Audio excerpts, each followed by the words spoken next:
जो रेडिएशंस उन्होंने देखा, गीगर और मस्टी ने ये देखा कि जो रेडिएशन इस न्यूक्लियस के करीब थे उनमें ज्यादा डिफ्लेक्शन आई। क्यों ज्यादा डिफ्लेक्शन आई?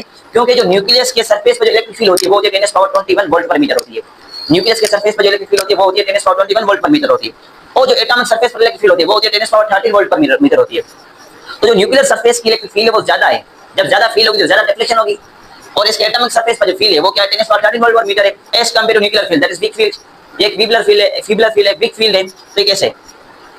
तो उन्होंने ये चीज भी ऑब्जर्व की कि जो इलेक्ट्रिक फील्ड है न्यूक्लियस की वो 10⁻8 टाइम्स ज्यादा है फील्ड ऑफ एटॉमिक सरफेस, जो एटॉमिक सरफेस का फील्ड है उससे 10⁻8 टाइम्स ज्यादा है उसकी फील्ड। ओके, उन्होंने ये चीज भी देखी, और उन्होंने ये चीज भी देखी जो न्यूक्लियर फोर्स है वो 10⁻10 टाइम्स ज्यादा है इस compare force on this surface. Atomic surface पर जो फोर्स लग रहा है उससे जो न्यूक्लियर फोर्स है वो 10⁻10 टाइम्स ज्यादा है। इसका मतलब ये हुआ 10 बिलियन टाइम्स न्यूक्लियर फोर्स ज्यादा लग रहा है अल्फा पार्टिकल्स पर as compare force on the atomic surface पर। तो एटॉमिक सरफेस का जो फोर्स होगा वो 10 बिलियन टाइम्स लेस देन होगा that of force of alpha particle on the nucleus to close the nucleus.